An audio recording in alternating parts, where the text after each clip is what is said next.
Hola a todos, bienvenidos al podcast de la Cámara Hondureña de la Industria de la Construcción. Este es en realidad un espacio para dialogar sobre los grandes retos de infraestructura en nuestras ciudades, pero lo más importante, proponer soluciones realistas, ¿no?, que transformen en realidad nuestras comunidades.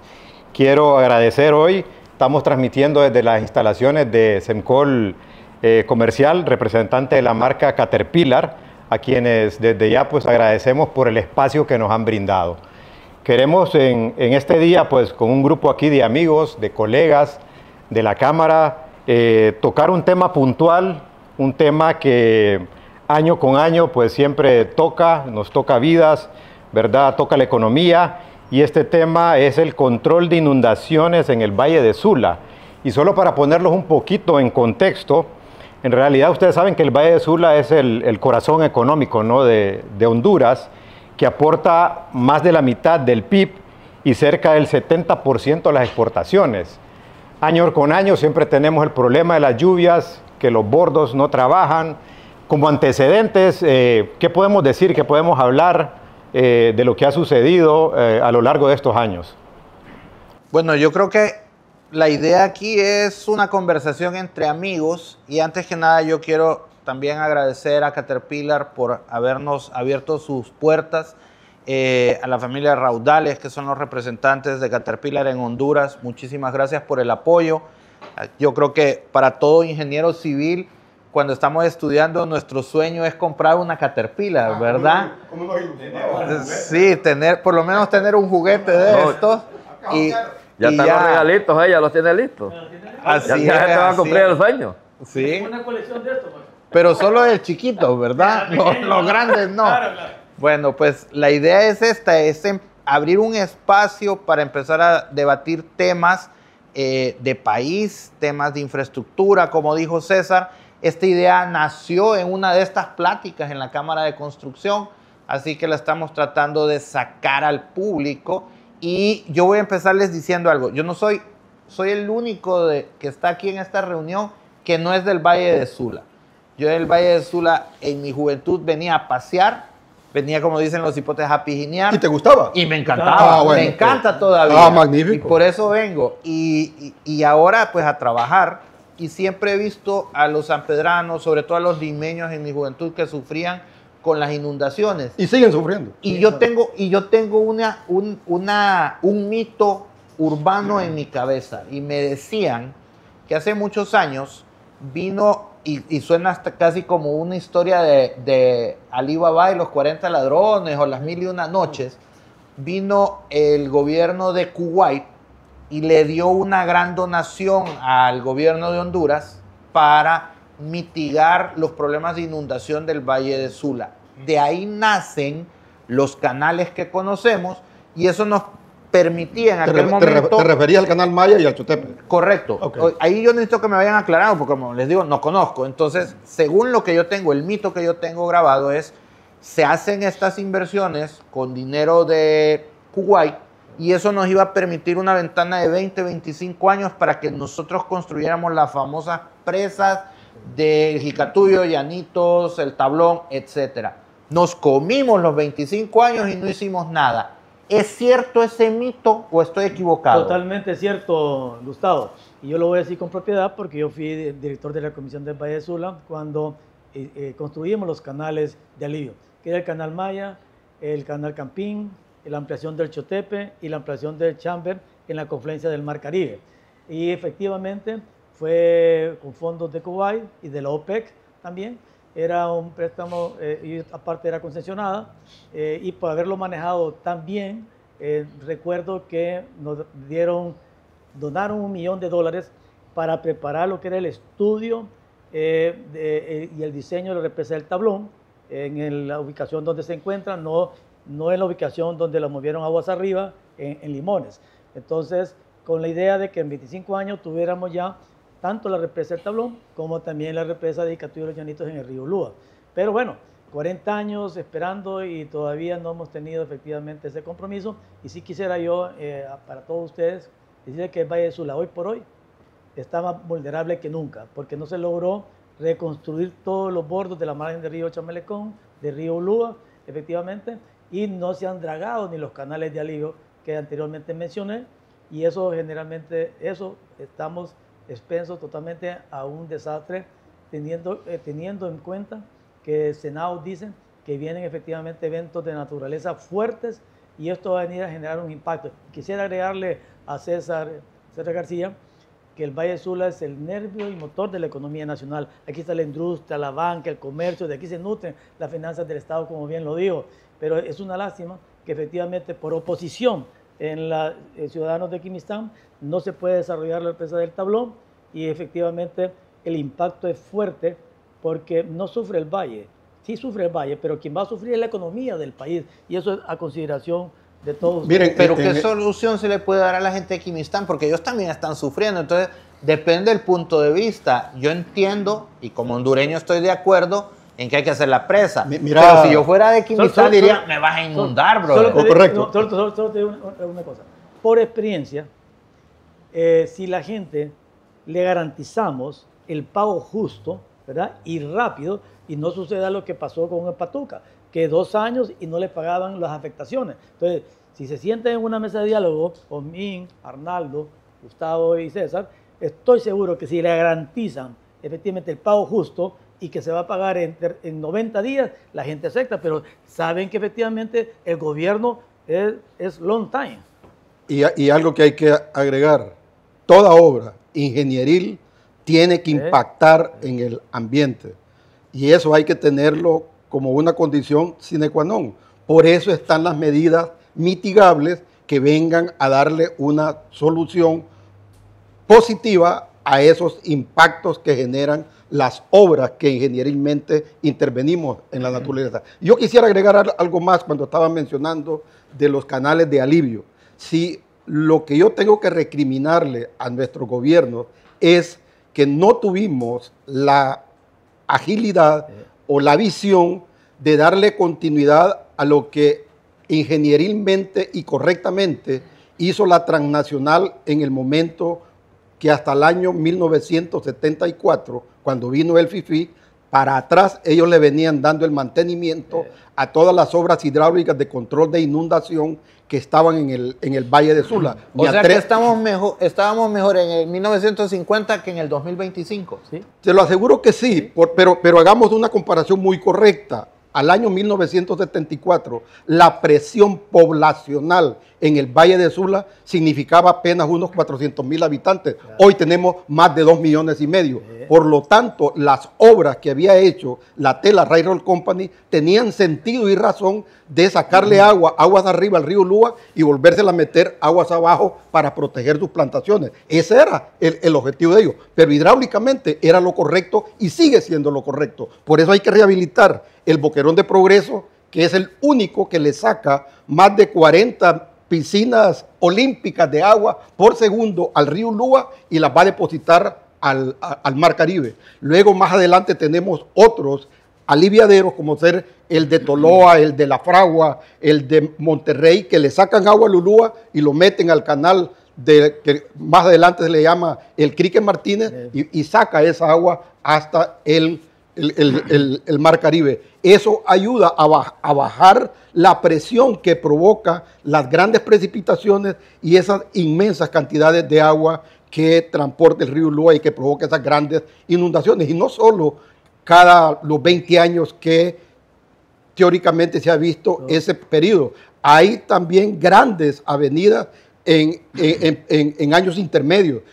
Cada 10 años se han detectado tremendas inundaciones provocadas por el periodo de tormentas que se generan de junio a noviembre todos los años en Honduras. Entonces hay que buscar soluciones. Y ahora, aprovechando que aquí tenemos a nuestro ingeniero eléctrico, que se enoja porque dice que él no es eléctrico, que no es cafetera, que él es electricista. Electricista. Decime, Arnaldo, una cosa.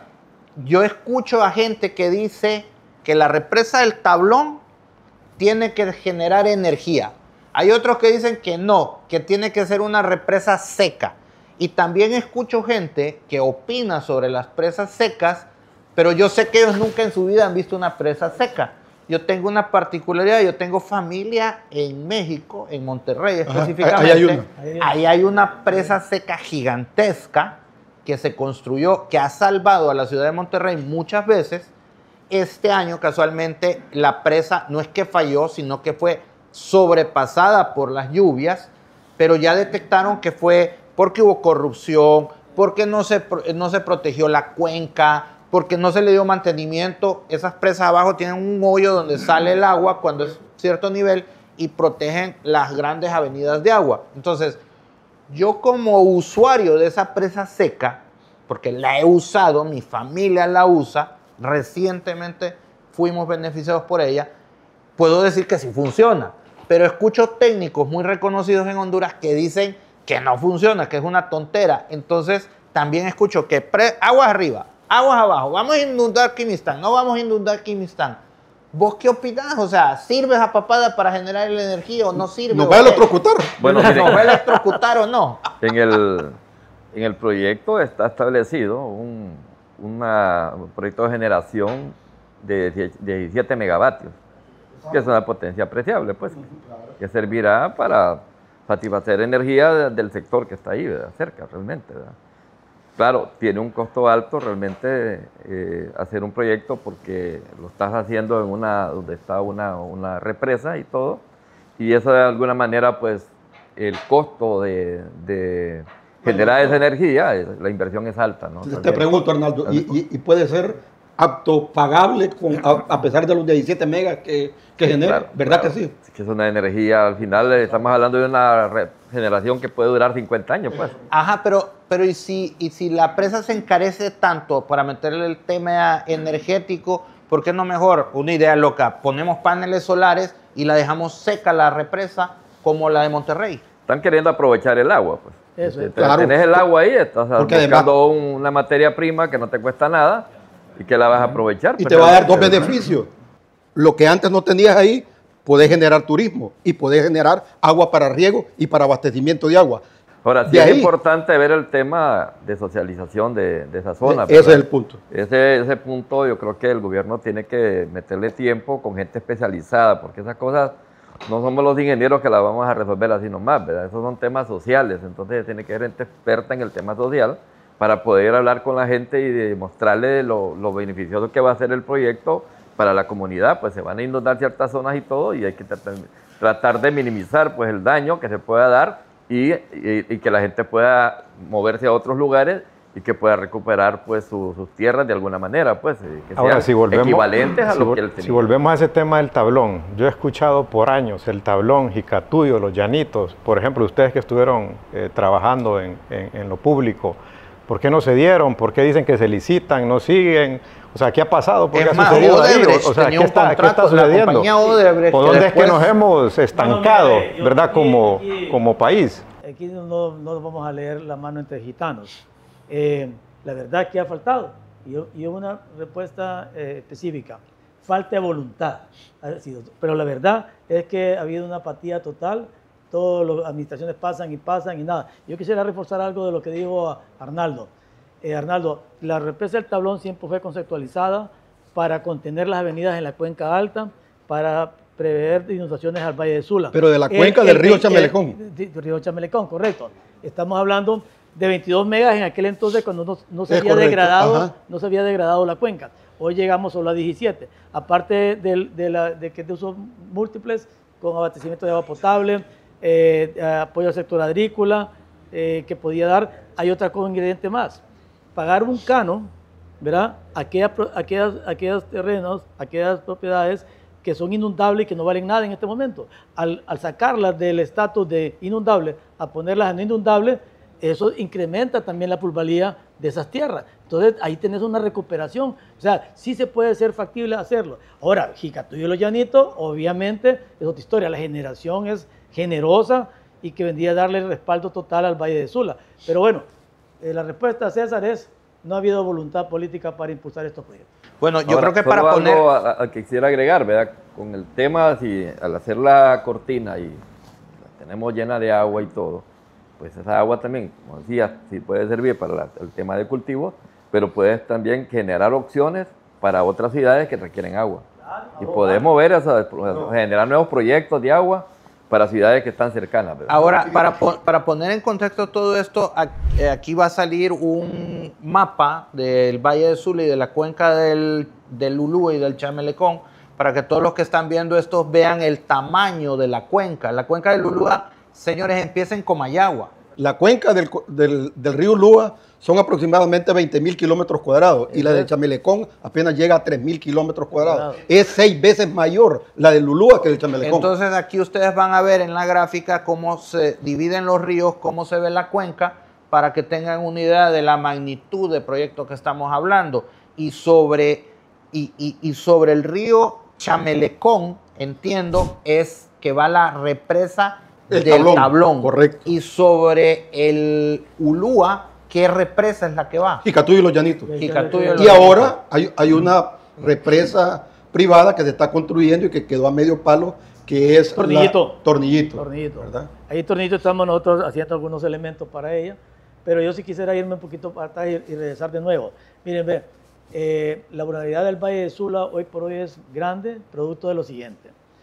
Cuando hicimos los canales de alivio, dejamos unos manuales de mantenimiento que eran post-invierno, porque cada vez que trabajan los canales, arrastran sedimento de la cuenca alta y se depositan en el Valle de Sula, en estos canales, y va disminuyendo su sección hidráulica, y eso fue lo que generó el mayor desastre en las tormentas Eta y Iota, porque aunque fue extraordinario, pero si ellos hubieran conservado... Lo extraordinario es que se vinieron 2 eventos catastróficos que nunca se habían dado. Por eso, pero si guardaran ellos la sección hidráulica, el desastre hubiera sido menor también, porque el mantenimiento, como tú lo dijiste anteriormente, no funciona en esto.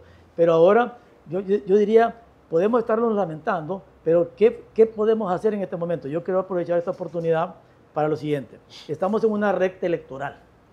Aquí es de que nosotros como Cámara Hondureña de la Construcción podamos comprometer a estos candidatos a que en su plan de gobierno se comprometan a impulsar efectivamente la represa de Jicatuyo y Los Llanitos para darles de marco de seguridad, esperando con la esperanza que el tablón, que como lo decía Arnaldo, puedan ellos sentarse en una mesa de diálogo, converger los puntos de vista y poder llegar a un arreglo con estos ciudadanos de Quimistán. Les quiero decir, las afectaciones en el Valle de Quimistán es un área bien pequeña de la zona de desarrollo, otra pequeña área en el municipio de Petoa y algo muy pequeño en San Marcos de Santa Bárbara. Es pequeño para el daño que le hace al Valle de Sula, que como dije anteriormente, que es el que mueve la economía del país. Entonces, creo que como Cámara tenemos que hacernos oír y que se comprometan las futuras autoridades a hacer efectivo esto, porque si no, todos los años, diciendo lo mío, mis hijas, cuando a mí me entrevistan por haber sido comandante del Valle de Sula, me dice, papá, yo le sugiero algo, grabe usted algo, ¿verdad? Un spot, y cada vez que lo vienen a entrevistar todos los años, solo regáleselo, porque como loro repito todos los días. Roberto, yo le agregaría y me iría con una visión de más largo plazo. Claro. Si solo estamos pensando en que la protección del Valle de Sula sea como visión de un cuatrienio, vamos a seguir siendo los 18 conejos, que es lo que hemos venido arrastrando de la costumbre maya. Cada 4 años llegaba un conejo y enterraba lo que el conejo anterior había hecho. Así estamos haciendo acá en nuestro país, que cada 4 años llega un nuevo gobierno y todo lo que hizo el anterior, borrón y cuenta nueva. Esa es una estupidez de enorme tamaño. Tenemos que tener esa visión a largo plazo. Lo que necesitamos, que la protección del Valle de Sula sea una visión de país, no una visión de un gobierno de 4 años. Porque los desastres catastróficos que han generado, y me voy a ir bien atrás porque mi padre me lo comentaba, él vivió el desastre de la llena del 34, la del 54, la del 74, eso yo ya la viví, el FIFI, luego del 98 con el Mitch, y ahorita Eta y Iota en el año 2020. Entonces, esa ciclicidad nos ha mandado un mensaje, y como bien lo dijo nuestro colega y amigo César García, cuando en el año 1972, por primera vez en Honduras, se crea dentro de lo que antes se llamaba Secopo, Soptravi, una unidad para ver los problemas hidráulicos que se generan en todos nuestros ríos. Y empezó a verse el problema de las inundaciones en el Valle de Sula como algo que el país debería de irlo resolviendo. Y ahí perdimos la visión y la oportunidad de darle seguimiento al primer plan maestro de desarrollo integral de todo el Valle de Sula. Por eso, dentro de la Cámara, hoy nos hemos propuesto una meta de que esa experiencia que vivimos de hace más de 35 años con la creación de la Comisión Ejecutiva del Valle de Sula en el año 1990 y que la desaparecieron hace poco, ya debemos de ir pensando con esa experiencia vivida que hay que crear una autoridad del Valle de Sula totalmente. con esa visión de país, no visión de cuatrienio de un gobierno. Con autonomía. Con autonomía, porque correcto. Las anteriores han estado adscritas a las diferentes secretarías, cuando se llamaba SECOP, SOTRAVE, INSEP y la CIP. ¿No? Como Pero la ahorita- autoridad del Valle de sí. Mississippi, la autoridad igual- del Valle de Tenemos Toqui, bonitos ejemplos. la autoridad del Valle de Es Cauca. correcto. Pero así ahorita, es. ¿qué tenemos? O sea, la Nada. CIMA está, la comisión la cerraron. ¿Quién está dándole mantenimiento? Nadie. La Nadie, gente dice que los bordos son... Eso te demuestra de que la centralidad... Acabamos de recibir una nota de parte del Ministerio de Gobernación, van a volver a abrir el esquema ¿Ah, de veras? de la comisión. Sí. Bueno, entonces Arnaldo, ahora propugnemos, Entonces, queremos el Ya nos salto. están invitando a participar, ¿verdad? Eso quiero informarles porque me lo Qué bueno, mandó Arnaldo. hoy- Qué bueno. Wow. hoy Cleo esa Qué bueno, Arnaldo. No, qué bueno. esa nota para que Ajá. podamos participar y podamos ampliamente hablar sobre con ellos. Mira, un Perfecto. ejemplo hay, la autoridad del Valle de Tenis. Yo fui invitado cuando era director de la Comisión. Es un ejemplo total. O sea, eso se demanda aquí, pero con autonomía. Fíjate que el presupuesto yo lo tenía escrito en aquel entonces a Sotravi y había que pedirle la venia a Es Sotravi. correcto. Eso no puede Y ser. así Hay que funcionó todo el tiempo, pero Roberto. No puede ser. Es Esa correcto. decisión. De En ese acuerdo. caso, cuando yo manejé eso es porque tuvimos la oportunidad de tener un empresario visionario y que era designado presidencial, el ingeniero don Alberto Villalobos. Por eso tuve el respaldo y el apoyo. Pero correcto. si no, no hubiéramos tenido ese respaldo y apoyo. Y mira por qué Honduras, un país tercermundista y con pocos recursos, este tipo de proyectos, por ejemplo, el de la represa del Tablón y a futuro Jicatuyo y Los Llanitos, Claro. tienen que ser multipropósitos porque debemos Claro. de darle ese sentido de abrir el abanico para que, qué pena, y tengo que decirlo, qué pena, que esa mega obra que hicimos del Cajón no la hicimos multipropósito. Claro. Yo recuerdo un ingeniero cuando estaba el tema de la escasez de agua en Tegucigalpa y aquí todo el mundo lo consideró que era una locura. Él quería llevar agua desde el Cajón a Tegucigalpa para resolver el problema del abastecimiento de agua de Tegucigalpa. Y dijeron, ese está loco. No, esa es una factibilidad. China está trayendo desde la montaña del Everest, o sea, de toda esa cuenca, un conducto de más de 9.000 kilómetros metiéndole 4 metros cúbicos de agua a la ciudad de Beijing. Esas son visiones a largo plazo de país. Pero la solución para la capital te lo voy a decir porque también... Puede ser de allá de Tacaome. Fui gerente del SANA y te voy a decir, es Río El Hombre en Amarateca. Ah, está a ok. través de estaciones elevadoras y llevarla ahí. Es en Tegucigalpa quedó diseñada la represa de Ginejuárez. Pero volvamos al Valle de Sula, Bueno, que es sí. Perfecto. el que Mira, nos- ahí es donde quiero pegar. Miren, ahorita ya viene septiembre, mediados de septiembre, empiezan las lluvias, octubre. Estamos en un año electoral ya para cierre. Es importante ver qué está haciendo la Secretaría de Infraestructura y Transporte para prevenir cualquier problema que se nos pueda venir ahorita. Nada. Eso es bien importante. Hay que ver cuál es el presupuesto que tiene, porque Cero. los bordos no son baratos, los bordos son caros y hay que trabajar en ellos, ¿verdad? Porque desde que se hizo hace más de 4 años no sabemos las condiciones en que están y si creo que las lluvias que han venido han sido pocas, no han sido muy grandes y no ha dañado mayor cosa. Pero si se viene algo fuerte, nos puede complicar Pero el mira, valle. vamos años, Miren, estamos y no solo es eso, porque, miren, es importante 2 cosas. Primero, el daño que produce la empresa privada, fuerte. Sí. O sea, ahí se para la economía, no hay trabajo, la gente no puede trabajar porque se inunda, no hay circulante de dinero, o sea, se nos daña la economía y la parte social, la gente vulnerable, que sus casas se les dañan, sus pertenencias y los volvemos cada vez más miserables cuando suceden esas Tienen que cosas. empezar de Tenemos que cero cada empezar, invierno. Exactamente, entonces eso los marca bastante a estas personas cuando suceden esos grandes desastres, ¿verdad? Y cuesta que se levanten después, ¿verdad? Pero, Mire, Arnaldo, mire, solo dale, dale. Arnaldo, mira, ahorita ya estamos en la época de invierno. Pensar que la Secretaría de Infraestructura y Transporte va a reconstruir los bordos, materialmente imposible porque no hay condiciones. Y te voy a decir otro cuidado que hay que tener. levantan los bordos con el material de la ribera de los ríos, que no tiene la granulometría específica para poder tener las densidades de compactación, en primer lugar. Entonces, hay que importar material y los bordos, estemos claros todos aquí, son obras temporales para ciertos espacios de tiempo, no son obras permanentes. Entonces, pero hay que hacerlo, y los dragados igual. Pero lo que tenemos que hacer es el compromiso para poder impulsar rápido esta represa, porque si no, el valle va a ser siempre vulnerable. Pero miren, ahorita es año político. En noviembre el último de noviembre vamos a elecciones. Nos sentamos a hablar con cualquier político en este momento y lo que va a decir, sí, obvio, si yo llego a ser presidente voy a solucionarlo, les voy a hacer los bordos y todo. Pero con eso nos han dado paja los últimos 40 años.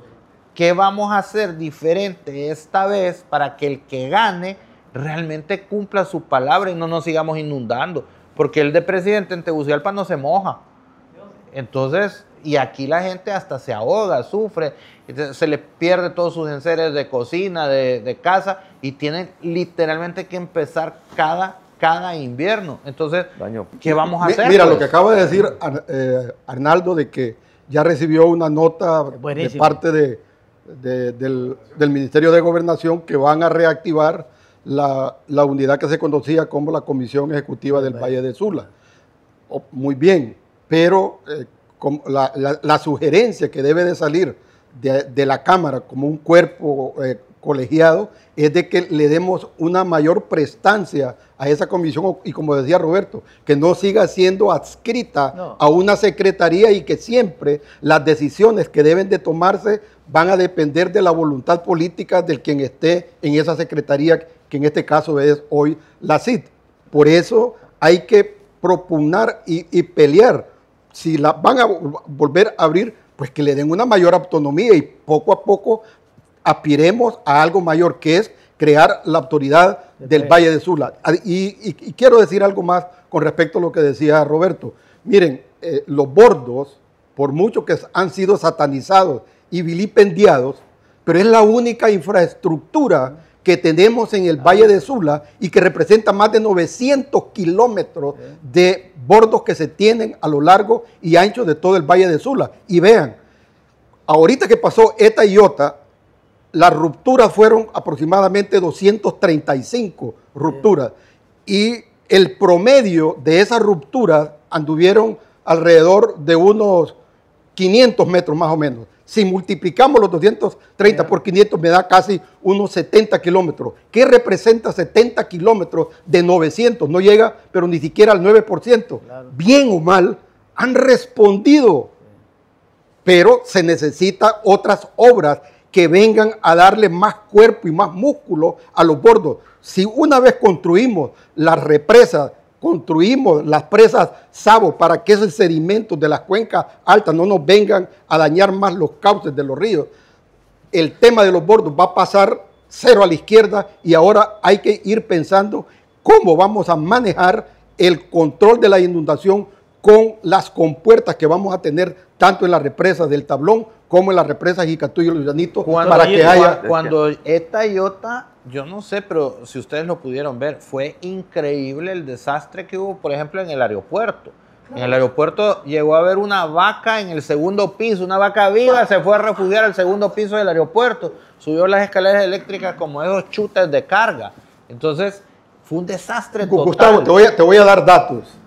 Actualmente nuestros dos ríos, el Lulúa y el Chamelecón, para que no te provoquen inundaciones, solo tiene capacidad de Lulúa para transportarte 3.000 metros cúbicos por segundo, que podrían ser aproximadamente unas 80 piscinas olímpicas por segundo. Y el río Chamelecón apenas te transporta 2.400 metros cúbicos por segundo.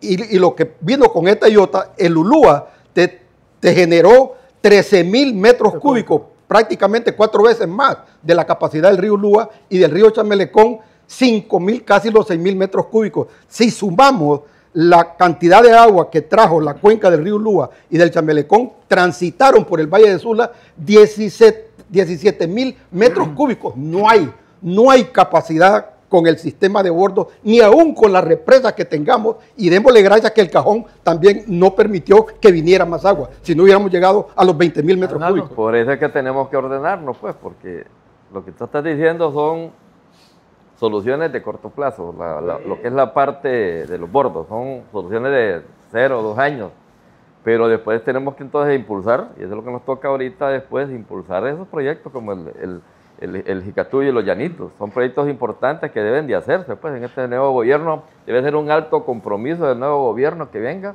para que podamos hacer los proyectos y de ahí desasolvar los ríos también, es otra oportunidad que tenemos importante para poder tener resuelto el problema del Valle de Sula. Miren, no tengo idea cuál es la cantidad de tierra que recuperaríamos ahí. Más de 60.000 hectáreas. Allá como para hacer otra ciudad. 70.000. Ahí nacería otra ciudad, ahí nacería la industria agrícola, más de todo tipo de industria. Y podemos levantar, además, desde ahí se va a recuperar el Estado porque va a recibir de esas tierras que no producen nada, va a recibir impuestos. Claro. Ahora, también hay que aprender a usar bien y a maximizar el recurso que tenemos. Yo he visto que el Cajón tiene una cota en la cual las turbinas se paran por un tema de seguridad que es al borde de las compuertas superiores, pero jamás he visto que permitan que el Cajón llegue al máximo de la compuerta superior cuando sí está diseñado para eso. Es más, las compuertas del Cajón, y aquí hay mucha gente que opina de todo sin saber, ¿verdad? Se estrella un avión y todos son pilotos, se naufraga un barco y todos son capitanes de barco. Pero la verdad es que el Cajón tiene un manual de procedimientos para la apertura de las compuertas superiores. Y yo no sé si es miedo o qué, va llegando al borde inferior de la compuerta superior, pícale el botón y bota agua. Es un miedo de que el Cajón se llene de agua, perro. Te voy a dar cifras, te voy a dar cifras. La restricción que tuvimos hasta el año, cuando estuvo el gobierno de Carlos Flores, se hicieron unas descargas y no permitían que la cota del embalse sobrepasara la cota 280. Sí. Y las compuertas abiertas, ahí no hay compuertas, son los aliviaderos, que está diseñada para eso, para que derrame. Están en la 290. 10 metros arriba. Entonces, 10 metros arriba. ¿Qué significa? O sea, tenés 10 metros de compuerta que vos podés manejar. Es correcto. Y te voy a dar este dato. Dando clases en la Facultad de Ingeniería, yo invité al ingeniero Palma, que era el jefe de operaciones de la represa del Cajón, y en el año 2008 vino una gran crecida y él logró llevar el embalse a la cota 288. Ese volumen de agua que acumuló de la 280 a la 288 permitió generar a la ENE durante 7 meses energía gratis, porque antes se botaba cuando llegaba a la 280. O sea, y es un tema que entre más arriba se llena, claro, la boca es más ancha del embalse. Claro, entonces más energía, tenés más agua. Tenemos tanto dinero en Honduras que votamos pisto. Es correcto. Pues. No, pero ahorita que dijo usted votar pisto, usted tocó el tema del aeropuerto. Ahorita se acaba de hacer una inversión de 1.200 millones de lempiras y está amenazado con una inundación. Se va a ir al agua. Entonces, eso hay que verlo, Arnaldo, ¿verdad? O sea, 1.200 millones de lempiras lo acaban de inaugurar ahorita. Mejor lo hubieran hecho al bordo. Bueno, eso. O reforzar. Ahí sí, yo propondría para proteger el aeropuerto, que todo el bordo perimetral alrededor del aeropuerto, revestirlo. ¿Cuánto nos va a costar el revestimiento de 1 metro de un bordo? Menos de 1.200 millones. Exactamente. En el próximo gobierno. Pero escúchenme, hemos hablado, ¿verdad?, de varias soluciones. A largo plazo yo veo las represas, ¿verdad? Que ahí tenemos que buscar un esquema de cómo hacerlas y que se lleven a cabo. Pero algo que yo digo que es importante ahorita es el tema de los bordos. O sea, no hay mantenimiento, o sea, no hay nada ahorita en los bordos. ¿Qué podemos hacer, digo yo, como Cámara, para acercarnos al gobierno y que esto se tome una solución al respecto? Ahorita no creo que mucho, porque están en la recta final de las elecciones y no hay Masari. Pero mira lo que está tenemos que buscar algo. Tenemos que buscar una solución. Tenemos que buscar algo. No, pero aunque sea para agarrar la valija y ir al punto. Listo para apoyar, ¿verdad? Porque al final tenemos que hacer apoyo al gobierno y a la comunidad, ¿verdad? Porque somos constructores, entonces tenemos que prevenir y tenemos que tener una capacidad de respuesta rápida para poderles ayudar y a evitar Viejo, pero grandes yo inundaciones. estoy convencido que construir es progresar, pero que me dejen construir, pues. Bueno, pero Porque, ¿cómo nos acercamos, como digo yo, al gobierno para que como nos dejen, constructor para hacer un plan? Tenemos en contra de la ENET, tenemos en contra del medio ambiente, tenemos en contra del medio mundo, pues, que nos dejen trabajar. Gustavo, yo creo que dándole respuesta a César, tenemos que planificar respuestas a corto, mediano y largo plazo. ¿Qué sería corto? Inmediatamente tratar de reconstruir los bordos, ¿verdad? Pero en esta época de invierno, el agua no es amigable con la construcción. Eso es a corto plazo. Pero podríamos hacer un tabla estacado. Bueno, por eso le digo, eso, atender las fallas de los bordos, algunos tramos los podemos tragar totalmente, ¿verdad? A mediano plazo, pensar efectivamente en generar otras obras de protección para el valle, y a largo plazo ya sabemos que son las represas. Eso, bajo ese esquema hay que hacerlo, y ya lo sabemos. Pero aquí podemos estar hablando, pero aquí ninguno de los que estamos acá Tomamos decisiones. no somos autoridad. Entonces, tenemos que involucrarlos ellos y comprometerlos, Arnaldo, Osmin, igual Gustavo y César. Si no, aquí vamos a estar lero y no vamos a concretizar nada.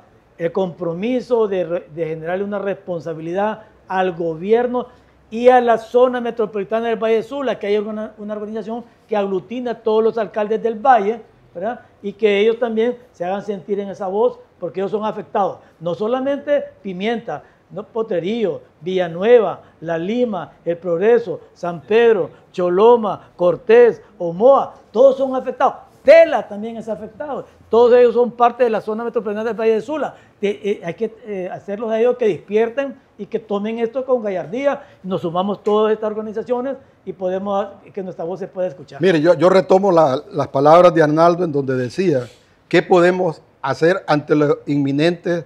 Dios nos proteja de las catástrofes que se pueden venir. Todavía vamos a entrar a septiembre, octubre, y esta temporada de huracanes termina en el 30 de noviembre. En cualquier momento se puede generar una sola tormenta y venga a ser un desastre acá. Claro. Es más, te voy a dar un dato. Ajá. Fue ETA y OTA. Tuvimos el problema. Pero si ustedes recuerdan, 45 días después, en enero, tuvimos un gran aguacero que cayó en la costa norte, que al final sumó casi el 40% de lo que llovió en ETA y OTA. O sea, tenemos el cuchillo en la garganta. Correcto. El cambio climático, sí. vos no puedes decir que termine en noviembre. El cambio climático ha cambiado el comportamiento general totalmente Por los niveles de lluvia. por eso necesitamos, para alerta temprano, aprovechemos la tecnología. Yo les pregunto ahorita, díganme en dónde están la red telemétrica de todas las estaciones pluviométricas que deben de estar a lo largo del río Lube, del río Chamalicón. Se han perdido. Se han perdido. Entonces, ¿cómo vamos a dar una respuesta creíble para que la gente agarre su valija y diga, mire, váyase a un refugio porque lo que viene no hay forma cómo pararlo? Yo sé que eso es un buen punto, los monitoreos, no sé cómo te estarán. No funciona. Eso se perdió. No funciona, Arnaldo. Se perdió. Ahí. Bueno, entonces estamos como cámara, ¿por qué no le ofrecemos al gobierno que nosotros como cámara manejemos esa red de seguridad? Eso sería brillante. Es que nosotros tenemos que asesorar al gobierno y a las municipalidades. Es que no lo hacen. No nos metamos a ese clavo. O sea, la idea Tenemos aquí que es de hacerlo. dar ideas, pues. Entonces, si ellos no lo hacen, hagámoslo nosotros, pues. Bueno, esa es la idea de esta reunión. Generar, digo yo, un documento, un informe, acercarnos al ministro de la CID, acercarnos al de Copeco, a la gente que tome decisiones, para que nos escuche, pero que lleguemos con planteamiento, con soluciones de qué es lo que podemos hacer. Lleguemos con conclusiones ahorita, porque podemos seguir hablando. ¿Qué vamos a concluir? 1, 2, 3, 4. Tenemos que generar eso. Uno de esos puede ser el control de telemétrico para poder prevenir las avenidas. Pero eso creo que eso lo maneja Copeco, ¿no? ¿O qué entidad lo está manejando? Debería de manejarlo. Debería, creo que Debería, Copeco. sí. Y creo que hay algunas estaciones Pero que esa están unidad trabajando. se perdió. Antes existía dentro de la comisión. De la comisión, yo lo tenía. ¿Usted hasta dónde tenía? ¿O solo tenían en Ulúa y Chamelecón. Y ser creativos, mira, el gobierno podría dar concesiones en ciertos tramos de los ríos para explotación de áridos a gran volumen. ¿O no se puede hacer eso? Sí se puede. Sí se puede, pero hay que modificar la ley. Es correcto. Hay que modificar la ley. Qué bien que estás tocando ese tema. No podemos desconocer la bondad que los ríos nos dan de traer ese elemento bifásico que es agua y material sólido, Petrio. que gracias a ello, ese material pétreo, podemos entonces construir nuestro concreto, podemos construir todo lo que vemos en la industria de la construcción, pero hay que ordenarlo, que en una forma metódica, sesuda, inteligente, podamos sacar ese material que el río nos trae. Tengo que compartirles esto para que podamos entender la dinámica fluvial que pasa en los ríos. Los ríos tienen 3 grados de libertad y en esos 3 grados de libertad el río llega a acomodarse y a hacer lo que tiene que ser para toda su vida. En Honduras, ningún río ha llegado a su nivel régimen de equilibrio. ¿Qué quiere decir régimen de equilibrio? Es cuando ya un río así se va a comportar dentro de su cauce y no va a tener ninguna variabilidad. En cambio, usted vean todos nuestros ríos, ellos siempre generan ese montón de curvas. O sea, son ríos jóvenes. Exactamente, exactamente. Los famosos meandros. Los famosos meandros. Y esa es parte de su subsistencia y existencia, porque geológicamente hablando, un río cuando llega a su régimen de equilibrio, han pasado 50 millones de El Gran años. Cañón del Colorado, por ejemplo, el Ahí- río Colorado. Es correcto, ahí tenés eso. Lo que dice Osmin es que producto de la deforestación en la cuenca alta, hemos arrastrado sedimentos que han modificado el meandro del río, que es la ruta del río, el tirante del río, que es la capacidad Correcto. del río, que con cualquier precipitación se desborda. Y es lo Miren, que tenemos. y tenemos soluciones para eso. En el año 1980, los japoneses nos vinieron a dar una cátedra bellísima. Solo hay que ir allá a Choloma. Construyeron 5 represas Savo para control de sedimentos. Eso lo podemos hacer en todos estos ríos y en todos los tributarios que vienen al río Ulúa para que no nos vengan a depositar. Y no están funcionando. Y no están funcionando. Porque hay que vaciarlos. Claro, hay que cuando quisimos sacarlos. vaciarlos, el Ministerio Público nos cayó encima. La parte del ambiente. Es que no entienden. ¿Verdad? ¿Es caro el dragado, dragar un río? ¿Por qué no se hace? No, ¿Por qué? no Los es que canales, sea, por no es ejemplo. que sea caro. Y hoy César, hay una tecnología que se llama LIDAR. Tú, antes, por ejemplo, los 100 kilómetros que tiene el río Ulúa para llegar a su desembocadura desde Santiago. Si tú haces un levantamiento topográfico convencional con las mejores tecnologías que tenemos en topografía, te vas a tardar mínimo tus 3-4 meses. Hoy, con un sistema LIDAR, lo puedes hacer en un día. ¿Qué es un sistema LIDAR? Un avión que te va levantando toda la radiografía y te va indicando aquí hay donde se tiene que dragar, aquí es donde se tiene que dragar, y eso se puede hacer. Batimetría, ya me dijo. Sí, La batimetría, para determinar eso. pero hoy se hace con un sistema LIDAR, que es con un sistema LIDAR. Entonces, sí tenemos tecnología para hacerlo, pero hacerle entender a quienes toman las decisiones, hombre, ¿cómo cuesta? Entonces Desde es que que- los que llegan ahí a tomar las decisiones no tienen idea de eso, ni No, se no. dejan aconsejar tampoco. Va, Vaya, así es. todo. ya lo dijiste. Y, Seguimos con la mentalidad de los 18 conejos de Copán. y mira, donde van a desembocar las dos cuencas principales del valle que es el Chamelecón y el Ulúa, es el Mar Caribe. Y está invertido por el asolvamiento mismo. Entonces, lo que genera es un reflujo hidráulico Es y correcto. baña todo pantano y inunda todas áreas agrícolas, porque nos ha dragado. Entonces, miren, el daño- Por eso yo aplaudo lo que ustedes ¿Cuál es el hicieron. método idóneo para el dragado, por ejemplo? ¿Hacer agujeros mejor profundos ahí? No. Tenés No, que ¿qué es lo que hay definir, que hacer? tenés que definir una sección hidráulica dentro del río Sí. y venís sacando ese material. Ese es el otro punto. Si tuviéramos gente con mayor capacidad de negociación, todo ese material que vamos a sacar del río, vendámosele a esos países del Caribe que están ávidos de comprar material pétreo. Sí, claro. O sea, es un ganar-ganar, pero no tenemos esa visión. No, y otra cosa, no solo es la visión, es un tema hasta de política estatal.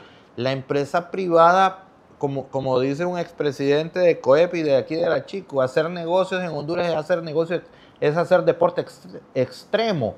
Entonces, si el gobierno permitiera apoyarse en la empresa privada más, siempre se trata de satanizar, y las ideas nuevas se dice, no, es que esa idea no la podemos aplicar porque van a robar o van a hacer algo malo. Siempre pensamos en el peor escenario, pero si se trabaja en conjunto y logramos que el gobierno vele y verifique que las cosas se hagan bien, ¿por qué no acelerarlas? Miren, en El Salvador se están dando permisos de construcción en 20 días hábiles. 20 días hábiles para que te den un permiso de construcción de lo que sea. Un permiso de construcción para una urbanización en Honduras tarda 4 años en salir. ¿cómo vamos a tener casas? Entonces, esto es más de lo mismo. No dragamos los ríos, no tenemos materiales de construcción, el precio del material de construcción es más alto y por tanto las casas son más caras, más inseguras, la gente empieza a construir en sitios que no son viables para construir y es un círculo vicioso que no termina nunca. Mira, qué interesante lo que acabas de decir en el tema de la vivienda. Llegaron las transnacionales y pregúntense ustedes por qué generaron en todos los campos bananeros palafitos. ¿Qué son palafitos? Barracones. Barracones. O sea, tuvieron esa visión que sabían que no iban a poder controlar las inundaciones del río, pero protegieron a la gente. Todos los barracones estaban a 3 metros. La gente venía la inundación, se iban arriba y dejaban que pasara el agua. Eso lo perdimos. Fueron resilientes desde hace muchos años. Claro que sí. Claro Mira que qué sí. visión la que tuvieron. Y manifestando un poquito lo que dijo Gustavo en el tema de las inundaciones. La verdad es que yo quisiera volver a insistir en que ya casi finalizando esto, que pudiéramos ya definir las conclusiones y los compromisos que vamos a tener nosotros. No, si esto comienza, hombre. No, si esto comienza. No, sí que van a haber muchos más. Esto apenas estamos... No, si ahorita no ha venido el almuerzo, no ha venido el y hoy es viernes. Hoy es viernes y el cuerpo claro. Hoy es viernes. Así que no nos metas... Decía, oye, no nos metas presión. Esto está buenísimo. Tráiganse la Blue Label. Decía Gustavo, 20 días para permiso de construcción allá. Asústense. En 40 días, en El Salvador, sacamos nosotros un permiso para desarrollar un parque que estamos desarrollando como grupo. 40 días. Pero un parque industrial, aclare, ¿verdad? Van a pensar que es un parque de diversión. Parque industrial. Entonces, 40 días. Y solo fuimos a El Salvador y nos dijeron, ¿en qué hotel se van a quedar ustedes? Y les vamos sin pringar a nadie. Sin pringar a nadie. Sí, y los vamos a llevar a la Cancillería. Y yo pregunté, ¿a la Cancillería por qué? Si no tengo, para meterlos al mamo. Cuando llegamos ahí, estaban todos los funcionarios que tienen que ver con los permisos, Arnaldo. Todos. Ahí todos, cada quien se comprometió en tiempo y todos salieron en 40 días. Y ojalá gente que esté viendo esto, porque siempre hay haters que empiezan a tirar odio y todo, no empiezan a decir, bueno, si no les parece, entonces váyanse a construir El Salvador. No, es para que agarremos nosotros ejemplo de mejorar, porque nuestra gente se está yendo a trabajar a El Salvador, se está yendo a trabajar a México, ya no se van a Estados Unidos. ¿Por qué? Porque es muy buena mano de obra, es mano de obra que nosotros, la industria de la construcción, calificamos, le invertimos y la está disfrutando otra nación, ¿verdad? No tenemos, ¿cuál es el problema para los que estamos en la construcción? No tenemos mano de obra calificada, no tenemos operadores de equipos pesados. ¿Y ahora cuánto te cuesta uno?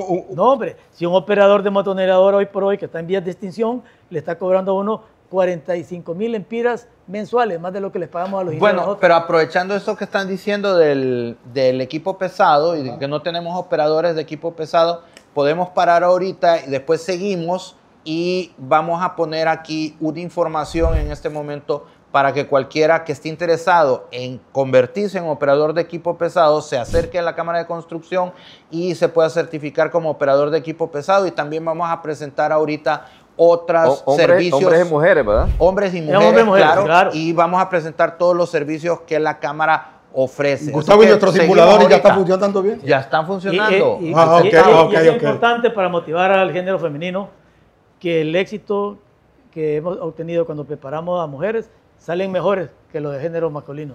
¿Por qué será? Mejores. Por la responsabilidad, porque todos sabemos que tenemos 5 sentidos, pero las mujeres tienen 6. Opa. ¿Y cuál es el 6? Es el sentido maternal, que las hace más responsables. Entonces, eso para las damas que nos están viendo y escuchando, realmente mi atributo para ellas por su responsabilidad. Bueno, entonces paremos ahorita y vamos a regresar en un rato, ¿no? Solo un momento, porque hay que reconocer a nuestro anfitrión, ¿verdad? Caterpillar, el ingeniero Marcos Raudales, que tuvo a bien darnos todo este espacio para poder presentarles a ustedes este primer podcast, o no sé cómo llamarlo, porque creo que es una combinación de todo. Entonces, Marco, muchísimas gracias.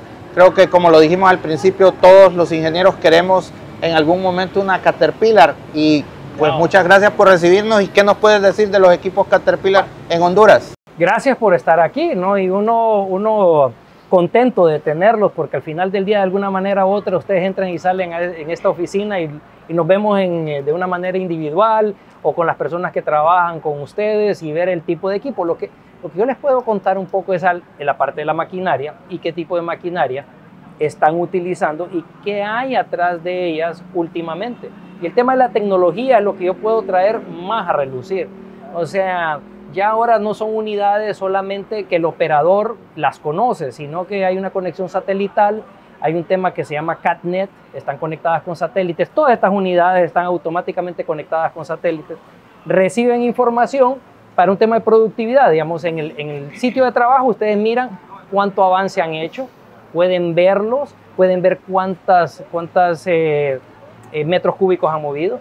Y del lado de nosotros podemos ver la salud de ellas, cómo están operando, si están al 100, están al 40, al 50 y qué tipo de mensajes nos están mandando de mala aplicación o de sobreaplicación, sobrecargas, incluso cuando le piden mantenimiento. Entonces, el resumen es que las unidades estamos elevando la disponibilidad de horas máquinas a casi llegar a los 90 saltos. Lo que quiere decir es que durante el trabajo es que no se detengan, no se detengan. Y si se detienen, ya están anticipándose qué repuesto hay que cambiar, cuándo hay que cambiarlo y podemos programar todos esos trabajos a las horas que mejor convienen. Todo está alrededor que en el Valle de Sula, el tema del clima es un factor. Entonces, el verano, yo no me olvido las palabras de mi padre, corran, metan otro metro cúbico más, corten ahorita que está seco, que es la falta de lluvia o el tiempo seco, es una gran ventaja para el mundo de la construcción y la lluvia, como ya hemos platicado el día de hoy, afecta no solamente en la productividad de un proyecto, sino que en todo el tema de inundación y demás. Bueno, pues para mejorar el Valle de Sula vamos a tener que usar equipo Caterpillar, ¿verdad? Y a mí sí me gustaría que Marco nos contara un poco de cómo le ha afectado los fenómenos naturales. O sea, en tema de personal, de maquinaria, ¿vendés más, vendés menos? O sea, ¿qué te ha sucedido con esas llenas aquí en el Valle? Pues buena pregunta, porque sí, nosotros nos preparamos a la inversa. Sí. En el tema de verano, todas las máquinas están trabajando. Entonces, lo que más ocupan es mantenimiento en campo.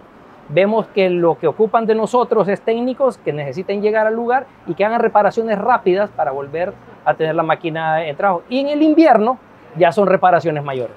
Y unas personas las hacen en el tiempo en sus talleres y otros los hacen con nosotros. Cuando más trabajo tenemos es en los tiempos de lluvia. Están detenidas. Marco, y ese control de eficiencia, de darle el mantenimiento a la máquina que ustedes han vendido, ¿con qué rigurosidad hace que se cumpla ese mantenimiento preventivo? Si te llevas una máquina nueva, le recomendaría tener un contrato de mantenimiento de 3 años. Entonces la máquina me está mandando una señal de cuándo hacerlo. Casi ni el operador ni el dueño se da cuenta cuando llego, porque como hay un contrato también, entonces ya entra en acción hacer esos trabajos. Y no es un contrato impositivo, sino recomendable. No es impositivo, uno lo tiene, casi tenemos 3 niveles, hay un nivel light, hay un intermedio y uno completo, dependiendo de cuánta disponibilidad de horas máquinas ocupa.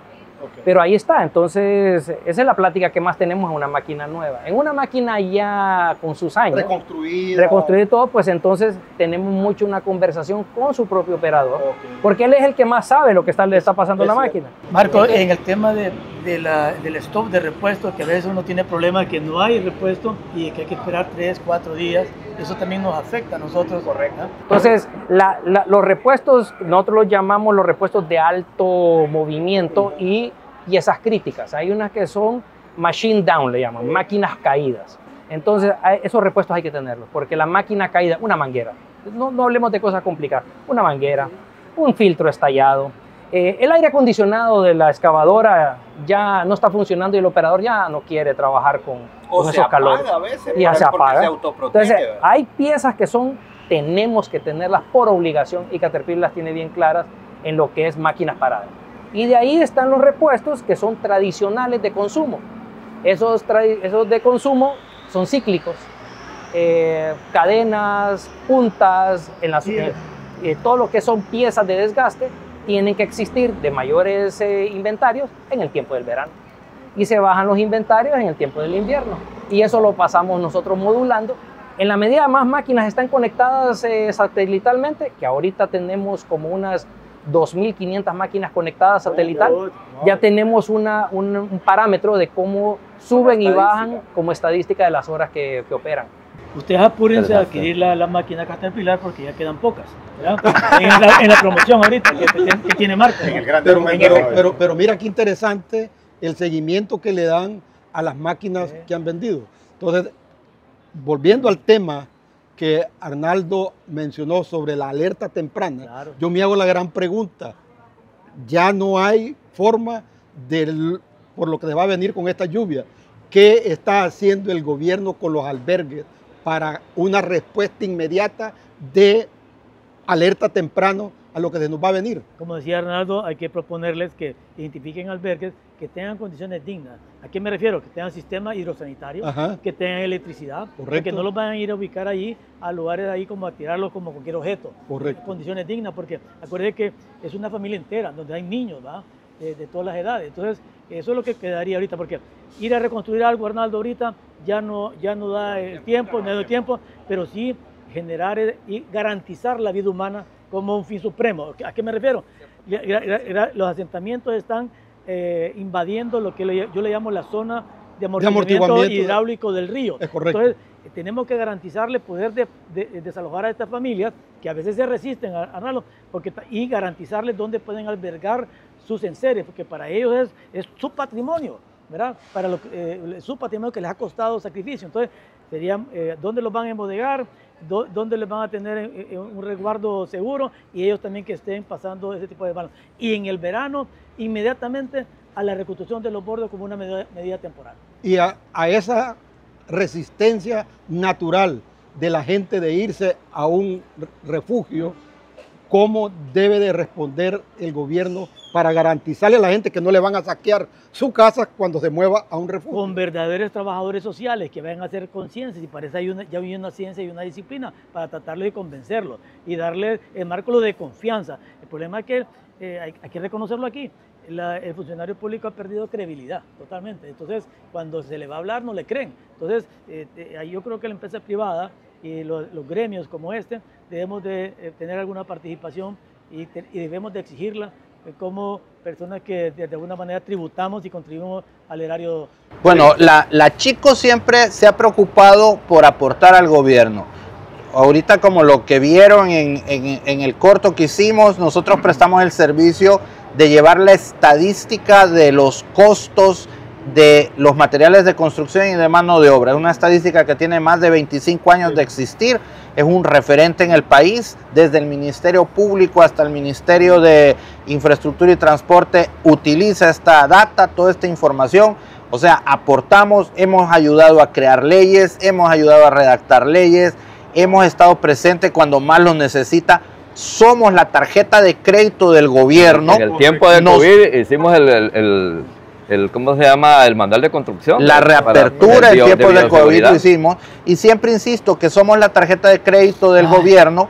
Nosotros financiamos los proyectos porque el gobierno nunca paga a tiempo, nunca paga en forma. Sí hay que reconocer, termina pagando tarde, pero termina pagando. Pésima práctica que hay que revertir. Pésima práctica que revertir. Un castigo financiero para todos nosotros. Claro. Así es. Entonces, basado en eso, la idea ahora sería, bueno, ya hablamos todo, ya nos quejamos, ya hicimos catarsis, ya le contamos a todos cómo lo vemos las cosas nosotros. ¿Qué vamos a hacer? ¿Qué proponen? Yo lo que propongo es que la sociedad sanpedrana, la sociedad de Villanueva, La Lima, Choloma, Búfalo, se hagan un nudo y exijan la conformación de la autoridad del Valle de Sula para que la sociedad de todos estos municipios se empodere y logre de esa forma tener un poder que empuje a que los políticos de turno hagan acciones que lleven a la creación de todas estas soluciones técnicas. Yo creo que eso sería lo primero que yo propondría. Es solo reactivar, porque ya está, solo reactivar la zona metropolitana del Valle de Sula, que aglutina todos los municipios del Valle de Sula, llegando hasta Tela, llegando hasta Cuyamel y llegando hasta el Negrito, Negrito, la parte de Lloro. Entonces, es reactivarla porque ahí aglutina alrededor de más de 26 alcaldes. Es una voz. Sí, hoy en día los alcaldes son actores fundamentales en la decisión política. Ahora, antes los presidenciales arrastraban a los alcaldes, hoy los alcaldes arrastran a presidenciales.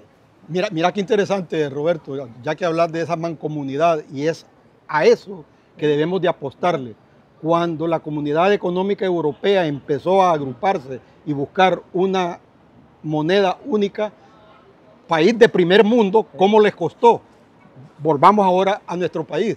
Tenemos la zona metropolitana del Valle de Sula. Empecemos a cambiarle el chip a cada uno de esos alcaldes y que no piensen que si la ley de municipalidades les da esa prerrogativa de ley de la autonomía municipal, que no se sientan subestimados si vamos a crear esa autoridad que va a pensar por todos ellos, porque ninguna municipalidad, y puedo tomar la de San Pedro Sula, que pueda ser la mamá de los pollitos de todos los que pertenecen a esa zona metropolitana, tiene la capacidad de resolver los temas que generan las inundaciones en el Valle de Sula. Es interesante lo que dice Osmin. Ellos son bien celosos y sensibles a que quieren que le están restando su autoridad municipal. Por eso todo hay que lo cambiarle. contrario, tenemos que trabajarle, Hernando y todos, cambiarles ese pensamiento de que lo que queremos es ayudarles efectivamente que esa voz tenga el peso específico. Bueno, mire, la Cámara de Construcción es la líder en la parte de infraestructura por lo que tenemos. Claro. Yo creo que es obligatoriedad nuestra que tenemos que acercarnos a las alcaldías principales y también ir a buscar al ministro de Secretaría de Infraestructura y Transporte y hablar de este tema ahorita. Yo creo que antes de que se hagan estas elecciones, no debemos de estar en la oficina de él ahí platicando del tema y vémosle soluciones. ¿Qué es lo que vamos a hacer ahorita en esta parte? Yo lo veo en que vemos tres temas. A largo plazo el tema de las represas, a mediano plazo el tema de la creación de la autoridad del Valle de Sula y a corto plazo un plan de mantenimiento de los bordos actualmente que se haga el próximo año. Pero algo así, pero que vemos un documento con las soluciones que vamos a dar para esas tres temáticas. Se tiene que hacer un presupuesto y a la verdad lo debería aprobar el Congreso para que le dé carta libre y poder avanzar con por cualquier cosa que se venga. Que lo respeten, Hernando, que no lo manoseen, que lo respeten.